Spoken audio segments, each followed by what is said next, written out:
ప్రభువా, నా పెదవులను నా హృదయమును శుద్ధి చేయుము. నేను నీ పవిత్ర సందేశమును ప్రజలకు వినిపింతును. పితకు పుత్రునకు పవిత్రాత్మకు స్తుతులు, ఆదిలో వలె ఇప్పుడును ఎల్లప్పుడును కలుగునుగాక. సామాన్య కాలములో 2వ ఆదివారము. ప్రియమిత్రులారా, ఈనాటి పవిత్ర గ్రంథ పఠనాలు యేసు ప్రభుని బప్తిస్మమును గూర్చి మాట్లాడుతూ ఉన్నాయి. కానీ దాని వివరాలేమీ ఇవ్వటం లేదు. ప్రభుని జ్ఞానస్నానం వివరాలు మనం పోయిన ఆదివారం నాడు ఆలకించాము. అందువలన ఆ వివరాలు ఈరోజు పునరావృత్తం కావటం లేదు. అయినప్పటికీ కొన్ని ముఖ్యమైన అంశాలు మాత్రం పునశ్చరణం చేయబడుతూ ఉన్నాయి. నేటి మొదటి పఠనం ప్రభువు సేవకుని ప్రేషిత సేవను గూర్చి సంభాషిస్తూ ఉంది. అతని ప్రేషిత సేవ కొద్దిపాటి స్థలమునకే కాక భూమి 4 చెరగులకును వ్యాప్తి చెందుతుందని ప్రకటిస్తూ ఉంది. ప్రభువు సేవకుడు అన్ని జాతుల ప్రజలకును జ్యోతిగా ఉంటాడు.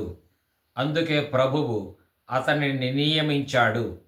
అప్పుడు ప్రభువు దయచేసే రక్షణం నేల అంచుల వరకు వ్యాపించును అని యెషయా ప్రవచనం తెలుపుతూ ఉంది. యెషయా 49:6b. రెండవ పఠనంలో పునీత పౌలు కూడా ప్రతి స్థలములోని ప్రజలందరూ యేసుక్రీస్తు నామమున ప్రార్థింతురు అని వ్రాశాడు. కొరింథీయులకు రాసిన మొదటి లేఖ 1:2. అనగా యోర్దానులో బప్తిస్మం పొంది మానవ రక్షణ ఉద్యమానికి ఉపక్రమించిన యేసుక్రీస్తును సకల ప్రజలు పూజిస్తారని పౌలు ముందుగానే తెలియజేశాడు. ఇక సువార్త గ్రంథ పఠనం మనకు అందిస్తున్న మరొక గొప్ప వివరణం ఇది. యేసువు తన వద్దకు వచ్చుటను చూచిన స్నాపకుడగు యోహాను ఇట్లు ఎలుగెత్తి చాటాడు, ఇదిగో లోకము యొక్క పాపమును పరిహరించు దేవుని గొర్రెపిల్ల అని గొప్ప వేదాంత భావాన్ని వెల్లడించాడు. యోహాను 1:29. ఇది చాలా విశిష్టమైన ప్రకటన. ఎందుకంటే మానవ దృష్టిలో యేసువు ఒక సామాన్య మానవుడు, నజరేతులో వసిస్తున్న ఒక వడ్రంగి. కానీ పవిత్రాత్మ చేత ప్రేరేపితుడైన స్నాపకుడగు యోహాను దివ్య దృష్టితో యేసువు ప్రపంచ మానవులందరి పాపములను పరిహరించు ప్రభువు అని అన్నాడు. యోహాను 1:29. అయితే యోహాను ఇదంతా ఎలా గ్రహించగలిగాడు? అతనికి ఇంత దివ్యజ్ఞానం ఎట్లు లభించింది? ఈ ప్రశ్నకు యోహానే వివరణాత్మకమైన బదులు పలుకుతూ ఉన్నాడు. ఆ సమయంలో అతనికి దివ్య సాక్షాత్కారం లభించింది. ఆ సాక్షాత్కారాన్ని అతడు ఇట్లు వెల్లడించాడు, నేను ఆయనను ఎరుగను, కానీ నీటితో బప్తిస్మమును ఇచ్చుటకు నన్ను పంపిన ప్రభువు నీవు ఎవనిపై ఆత్మ దిగివచ్చి ఉండుటను చూచెదవో ఆయనయే పవిత్రాత్మతో జ్ఞానస్నానమును ఇచ్చువాడు అని నాతో చెప్పెను అని అన్నాడు. యోహాను 1:33. కనుక యేసువునకు ముందుగా మార్గమును సరళము చేయవచ్చిన యోహానుకు దేవుడే స్వయముగా యేసువును గూర్చిన జ్ఞానమును దయచేశాడు. యోహాను వివరించినట్లే బప్తిస్మమును పొందిన యేసుపైకి పవిత్రాత్మ దిగి రావటాన్ని ఇతర సువార్తకారులు కూడా తెలియజేశారు. మత్తయి 3:16లో యేసు బప్తిస్మము పొంది నీటి నుండి వెంటనే వెలుపలకు వచ్చెను. అప్పుడు అదిగో ఆకాశము తెరువబడగా దేవుని ఆత్మ పావుర రూపమున తనపై దిగివచ్చుటను చూచెను అని ఉన్నది. మార్కు సువార్త 1:10లో కూడా యేసువు నీటి నుండి వెలుపలికి వచ్చిన వెంటనే పరమండలము తెరువబడుటయును పవిత్రాత్మ పావురము రూపమున తనపై దిగివచ్చుటయును చూచెను అని ఉన్నది. లూకా సువార్త గ్రంథంలో 3:22లోను పవిత్రాత్మ శరీర రూపమున పావురము వలె యేసువుపై దిగివచ్చెను, అని వ్రాయబడింది. వీటన్నిటి ప్రకారం యేసువు బప్తిస్మం పొందినప్పుడు పవిత్రాత్మ శరీర రూపములో పావురమును పోలి యేసువు పైకి దిగివచ్చుట నిర్ధారింపబడుతుంది. పవిత్రాత్మ దిగి రావటమే కాదు, యేసువుపై ఆ ఆత్మ అలా స్థిరంగా ఉండిపోయాడు. ఈ విధంగా స్నాపకుడగు యోహాను తన వద్ద బప్తిస్మం పొందిన వ్యక్తియే నిజమైన జ్ఞానస్నానమునకు కర్తయని గ్రహించాడు. ఈయన పవిత్రాత్మతో బప్తిస్మము ఇస్తాడని కూడా యోహాను గుర్తించాడు.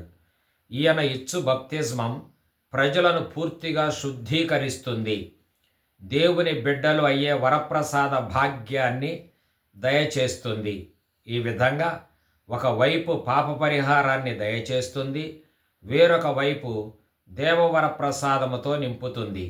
ఈ భావాన్ని బలపరుస్తూ పౌలు ఇట్లు పేర్కొన్నాడు: దేవుని ఆత్మయే మన ఆత్మతో కలిసి మనము దేవుని పుత్రులమని సాక్ష్యమిచ్చునని వివరించాడు. రోమీలకు రాసిన లేఖ అధ్యాయం 8, 12-17 వచనాల్లో ఈ అంశాన్ని వివరంగా చదవవచ్చు. ఈ పవిత్ర ఆత్మయే మనలను పవిత్రీకరించు ఆత్మ, మానవ పాపములను తొలగించి వేయు ఆత్మ. ఉత్థానమైన తరువాత యేసు తన శిష్యులకు ప్రత్యక్షమై, మీరు పవిత్రాత్మను స్వీకరింపుడు, మీరు ఎవరి పాపములను క్షమింతురో అవి క్షమింపబడును, మీరు క్షమింపని పాపములు పరిహరింపబడవు అని తెలియజేశాడు. అనగా ఉత్థాన క్రీస్తు ఆత్మ ద్వారా మన పాపాలకు పరిహారం లభిస్తుంది. యోహాను 20:23. ఈ రక్షణోద్యమం తన కన్నుల ఎదుటనే నెరవేరటం చూచిన స్నాపకుడకు యోహాను లోక పాపములను పరిహరించు దేవుని గొర్రెపిల్ల అయిన యేసువునకు సాక్షిగా నిలిచాడు. గొర్రెపిల్ల బలిలో దహింపబడు బలివస్తువు అబ్రాహాము గొర్రెపిల్ల బలిలో దహింపబడు బలివస్తువు దేవుని గొర్రెపిల్ల అయిన యేసువునకు సాక్షిగా నిలిచాడు. గొర్రెపిల్ల బలిలో దహింపబడు బలివస్తువు. అబ్రహాము తన కుమారుడైన ఏసాకును దేవునికి బలిగా అర్పించటానికి వెళుతుండగా ఏసాకు తన తండ్రితో, నాన్న, నిప్పును కట్టెలను ఉన్నవి కదా, మరి దహన బలికి కావలసిన గొర్రెపిల్ల ఏది అని ప్రశ్నించాడు. ఆదికాండం 22:7. అబ్రాహాము దేవునిచే ప్రేరేపింపబడి తన కుమారునితో, నాయన, దహన బలికి కావలసిన గొర్రెపిల్లను దేవుడే సమకూర్చును అని పలికాడు. ఆదికాండం 22:8. ఇక్కడ దేవుడే సమకూర్చు గొర్రెపిల్ల అనగానే మన మనస్సులోకి అబ్రహామునకు పొదలో చిక్కుకొని కనిపించిన పొట్టేలు వస్తుంది. అబ్రహాము తన కుమారుని బంధించి కట్టెలపై పరుండబెట్టి వధించబోగా దేవదూత అబ్రహామును అడ్డుకొన్నాడు. అబ్రహామా, అబ్రహామా, చిన్నవాని మీద చెయ్యి వేయకుము, నీవు దైవభీతి కలవాడవని నేను తెలుసుకొంటిని అతని విశ్వాసాన్ని ప్రశంసించాడు ప్రభువు. అప్పుడు అబ్రహాము కుమారునికి బదులుగా పొదలో చిక్కుకొని ఉన్న పొట్టేలును బలిగా సమర్పించాడు. ఏసాకు బలి విషయంలో ఈ గొర్రె పొట్టేలే మన మనస్సులో తిరుగుతూ ఉంటుంది. కానీ ఈ గొర్రె పొట్టేలు ఒక్క సంకేతం మాత్రమే. దేవుని దృష్టిలో గొర్రెపిల్ల అనే ప్రయోగానికి చాలా విశాలమైన అర్థం ఉంది. ఇక్కడ దేవుడు యోచిస్తున్నది మామూలు గొర్రెపిల్లను గూర్చి కాదు. మామూలు గొర్రెపిల్ల బలి వలన దేవుని ప్రణాళికలు నెరవేరవు, మానవులకు రక్షణం లభించదు. కావున దేవుడు మానవుల పాపమును పరిహరించి వేయగల గొర్రెపిల్ల బలిని గూర్చి యోచిస్తూ ఉన్నాడు. అది మాత్రమే అతనికి యోగ్యమైన బలి వస్తువు. ఆ గొర్రెపిల్ల బలి వలన మాత్రమే మానవ పాపం మట్టు పెట్టబడుతుంది. మనకు పవిత్ర గ్రంథం తెలియజేస్తున్నట్లు పూర్వ నిబంధనపు దహన బలులు ఏవీయును మానవుల పాపాలకు పరిహారం చేకూర్చలేకపోయాయి. ఎద్దుల యొక్కయు మేకల యొక్కయు రక్తము ఏనాటికి నీ పాపములను తొలగింపలేదు అని హెబ్రీయులకు వ్రాసిన లేఖ పేర్కొన్నది 10:4. ఎందుకంటే దహన బలిగా అర్పింపబడుతున్న జంతువులకు మనస్సాక్షి లేదు, జ్ఞానం లేదు, వాటికేమీ తెలియదు కూడాను.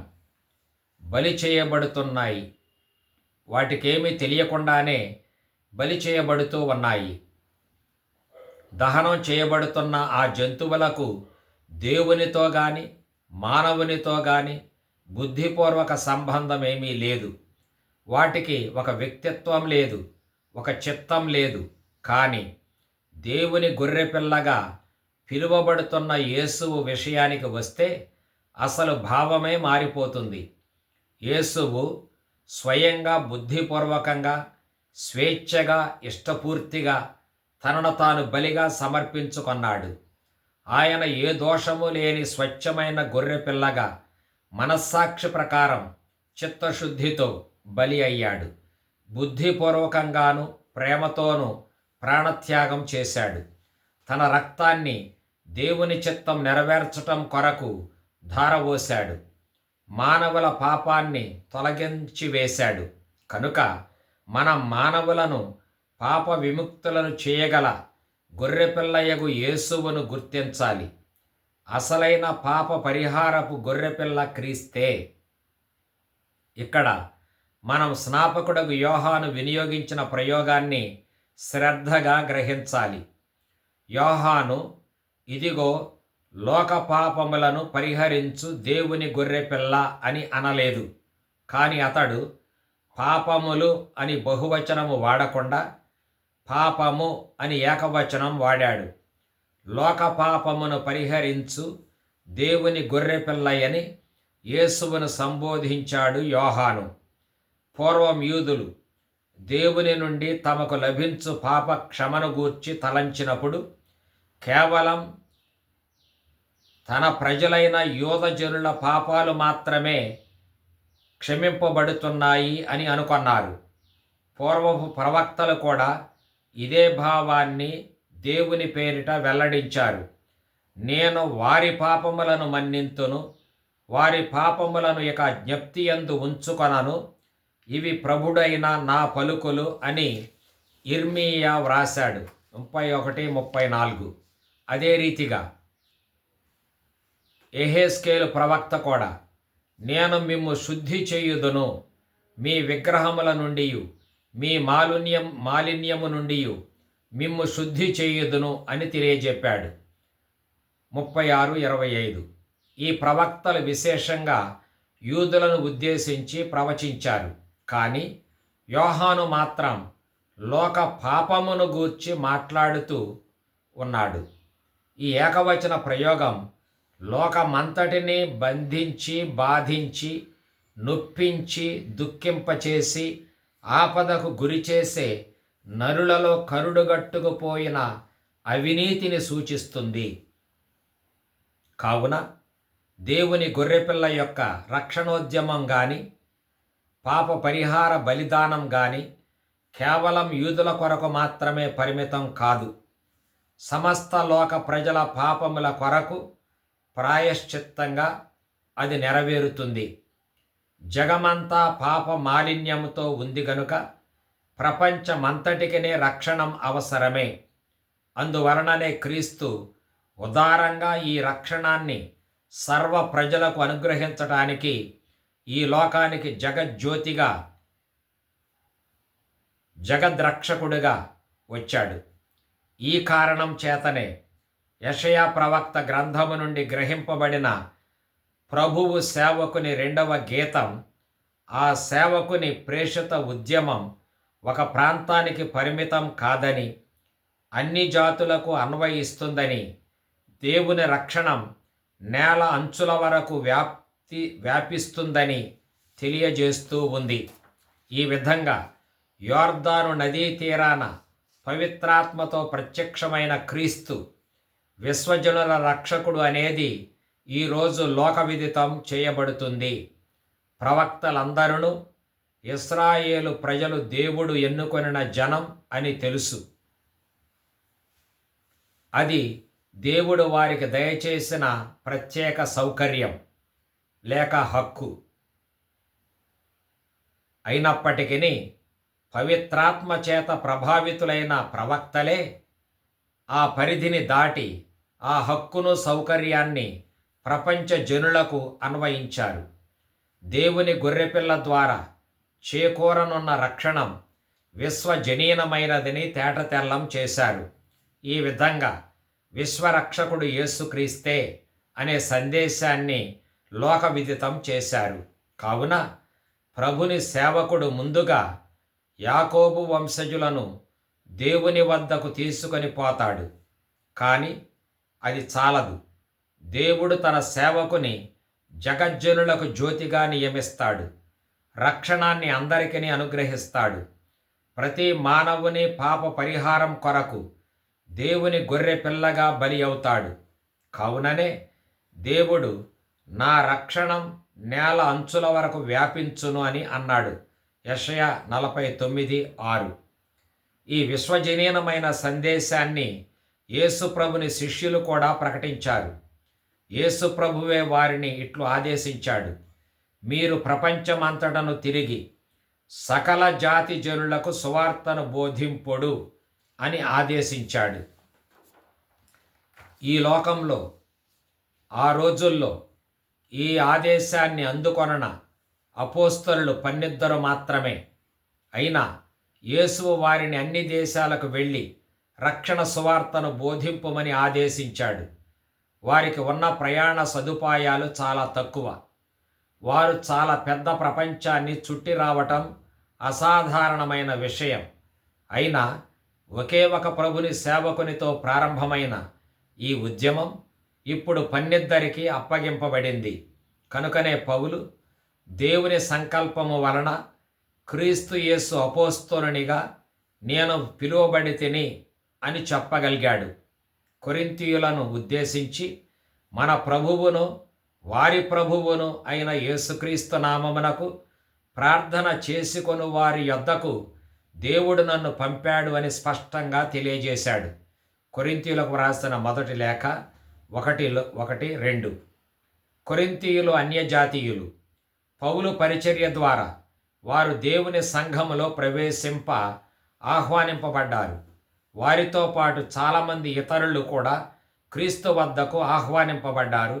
ఈ విధంగా క్రైస్తవ విశ్వాస సమాజం ఎల్లలు లేకుండా విశ్వమంతటను వ్యాపించటం ప్రారంభమైన విషయం గమనార్హం. అందువలన మనం కూడా విశాల దృక్పథం కలిగి ఉండాలి. క్రీస్తునందు ప్రపంచ జనులనందరినీ ఆలింగనం చేయాలి. సర్వజనులకును పాపము నుండి విముక్తిని కలిగించగల క్రీస్తునకు అందరినీ తోడ్కొని రావాలి. ఈ ప్రయత్నములో క్రీస్తు ప్రభువు మనతోనే ఉండి మన కృషిని ఫలింపచేస్తాడు. యోహాను యేసువును సాధు గొర్రెపిల్లతో పోల్చాడు. కనీసం కొమ్ములున్న పొట్టేలుతోనైనా పోల్చలేదు. పౌరుషంగా వేటాడి పోరాడే సింహంతోనూ పోల్చలేదు. దానికి కారణం ఇది: దేవుడు తన కుమారుణ్ణి లోకానికి పంపాడు. ఈ లోకాన్ని క్రూరమైన బలంతో వశం చేసుకొనటానికి కాదు, కానీ ఈ లోకం కొరకు బలి కావటానికి పంపాడు. ఆయన దుర్బలంగా, వినమ్రుడుగా, నిస్సహాయకుడుగా, సాధు గొర్రెపిల్లగా అందరి కొరకు ప్రాణం ధారవోస్తాడు. ఆయన బాధామయ సేవకునిగా ప్రజల రక్షణం కొరకు శ్రమలు అనుభవించి మరణించటమే ఆయన రక్షణోద్యమ లక్ష్యం. అందువలననే యెషయా ప్రవక్త ఈయనను గూర్చి ఇట్లు వర్ణించాడు: దౌర్జన్యమునకు గురి అయినను అతడు వినయముతో సహించెను, పల్లెత్తు మాట అనడయ్యను. అతడు వధ్యస్థానమునకు గొనిపోబడు గొర్రెపిల్ల వలెను, ఉన్ని కత్తిరింపబడు గొర్రె వలెను మౌనంగా ఉండెనే కాని నోరు తెరువలేదు అని. యెషయా 33:7. ఈ రీతిగా క్రీస్తు వినమ్రత గల ప్రభుని సేవకునిగా జీవించాడు, మరణించాడు.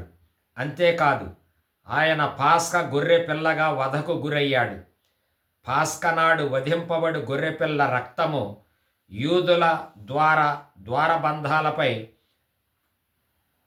పూయబడింది. వారు శిక్ష నుండి తప్పించుకొన్నారు. ఈజిప్టు నుండి తప్పించుకొన్నారు. నూతన నిబంధనపు ప్రజలను క్రీస్తు పాస్కా పరమ రహస్యము ద్వారా, అనగా ఆయన శ్రమలు, మరణం, ఉత్థానం ద్వారా విమోచించాడు. ఈ విధంగా క్రీస్తు తన శక్తిని ప్రజలను శిక్షించటానికి కాక రక్షించటానికి వినియోగించాడు. ప్రేమతో తాను ప్రేమించిన ప్రజల కొరకు దేవుని నిష్కళంక గొర్రె పిల్లగా మరణించటమే ఆయన ప్రదర్శించిన మహాశక్తి. చాలాసార్లు మానవులమైన మనం ఒకరితో ఒకరం క్రూరంగా పోరాడతాము, ప్రాణాంతకమైన చర్యలకు పాల్పడతాము. ఒకరి నాశనాన్ని మరొకరు కోరుకునే ప్రపంచం మనది. కనుక మనం మార్పు చెందాలి.